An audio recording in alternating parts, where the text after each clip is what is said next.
Garam memang sangat bagus untuk tanaman, tapi jika salah dalam pemberiannya, maka justru bisa berakibat fatal bagi tanaman kita.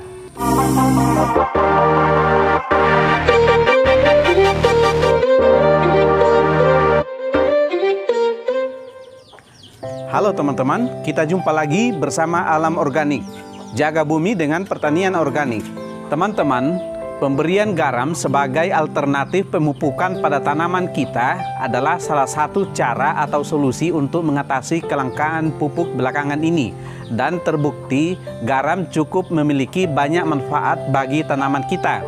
Yang harus kita perhatikan adalah kita harus hati-hati dalam pemberian garam pada tanaman kita dan harus menghindari cara-cara yang bisa justru menimbulkan kerusakan atau mematikan tanaman kita. Nah, berikut ini saya akan sampaikan pada teman-teman ada 8 cara pemberian garam pada tanaman yang harus kita hindari. Apa saja itu? Silakan ikuti terus video ini sampai selesai. Tapi sebelum lanjut, bagi teman-teman yang baru bergabung, saya persilakan untuk menekan tombol subscribe pada bagian bawah video ini dan bunyikan loncengnya. Jangan lupa like, share, dan komen. Nah, teman-teman, di depan saya saat ini sudah terdapat 3 jenis garam, yaitu yang pertama adalah garam meja. Garam meja ini adalah garam halus yang sudah berada di dalam kemasan, teksturnya seperti ini, dan biasanya kita letakkan di meja makan sebagai cara untuk menambahkan kekurangan garam pada makanan kita. Kemudian garam yang kedua adalah garam dapur. Garam dapur ini biasanya diletakkan di dekat tempat memasak untuk menambahkan garam pada masakan kita. Dan teksturnya masih kasar, tapi sudah diberi tambahan yodium, sehingga biasa kita sebut sebagai garam beriodium. Dan garam yang ketiga adalah garam yang tanpa kemasan, karena garam ini adalah garam krosok yang saya beli di pasar.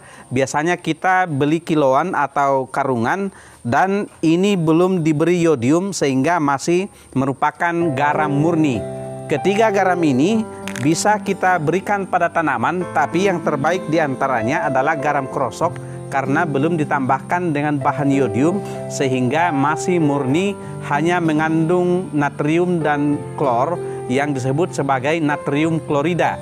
Selain garam yang berasal dari laut seperti ini, ada juga satu lagi jenis garam yang lain, yaitu garam Epsom atau garam Inggris. Tetapi garam ini memiliki rumus kimia yang berbeda.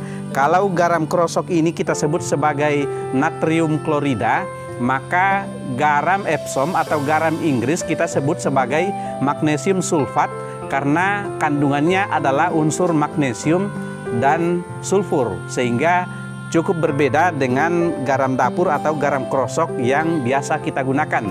Apakah keduanya cukup bagus untuk tanaman? Benar, keduanya bisa kita berikan pada tanaman, tetapi keduanya memiliki unsur yang berbeda. Kalau garam krosok ini unsur utamanya adalah natrium, maka garam Inggris unsur utamanya adalah magnesium. Ada banyak manfaat garam pada tanaman yang bisa kita dapatkan jika kita memberikannya pada tanaman sebagai alternatif pemupukan. Bagi teman-teman yang ingin tahu apa saja manfaat garam pada tanaman, silakan nonton video saya yang ada di channel ini yang berjudul 10 manfaat garam pada tanaman.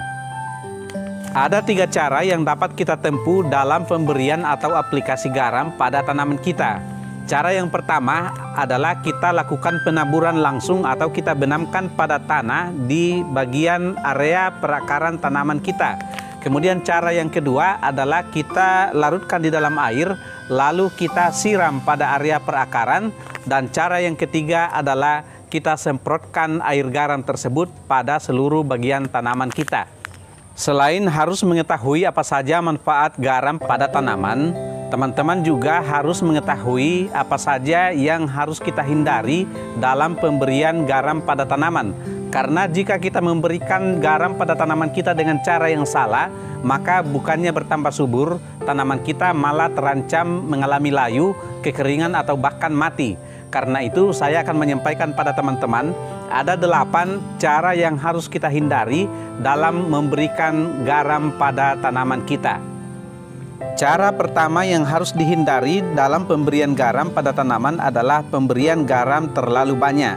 Apapun yang diberikan pada tanaman, jika kelebihan dosis, maka itu justru akan merusak tanaman kita. Karena itu, teman-teman jangan memberikan garam terlalu banyak, tapi berikanlah sesuai dengan dosis yang dianjurkan, yaitu maksimal 1 gram per tanaman kecil atau 5 gram per tanaman sedang atau 1 kilogram untuk tanaman yang besar seperti pohon kelapa. Cara pemberian yang ketiga yang harus dihindari adalah pemberian garam pada tanaman terlalu sering. Jika pemberian garam dilakukan terlalu sering, maka sama akibatnya juga akan mengalami kelebihan dosis. Karena itu, waktu yang tepat atau frekuensi yang tepat dalam pemberian garam pada tanaman adalah maksimal seminggu sekali atau bahkan 2 minggu sekali. Jika diberikan terlalu sering atau setiap hari, maka akan mengakibatkan kelebihan dosis dan justru merusak tanaman kita. Cara yang ketiga yang harus dihindari adalah pemberian pada waktu yang kurang tepat. Waktu yang tepat untuk memberikan garam pada tanaman adalah pada pagi atau sore hari. Jika diberikan pada siang hari, maka terik matahari justru akan membantu garam untuk menyerap air dari dalam tanah dan justru bisa menyebabkan kekeringan atau jika disemprotkan bisa menyebabkan daun tanaman menjadi hangus. Cara keempat adalah menaburkan pada tanaman yang tanahnya terlalu kering.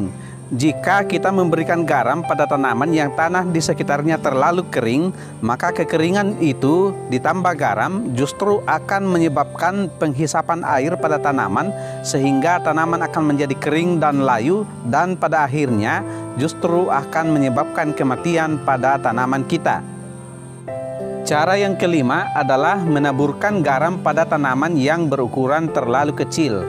Jika garam diberikan pada tanaman yang terlalu kecil, dikhawatirkan akarnya atau bahkan keseluruhan bagian dari tanaman tersebut belum siap untuk menerima paparan garam kepada tanaman tersebut sehingga justru akan mengakibatkan daun menjadi layu dan pada akhirnya tanaman menjadi kering dan mati. Cara keenam yang harus dihindari adalah menyiramkan air garam pada tanaman sampai jenuh atau tergenang. Jika kita menyiramkan air garam sampai jenuh atau tergenang pada tanaman, maka tanaman akan mengalami kelebihan garam atau juga kelebihan air sehingga justru kurang bagus bagi perkembangan tanaman kita. Cara ketujuh yang harus dihindari adalah menyemprotkan air garam pada daun muda atau daun sensitif dari tanaman kita.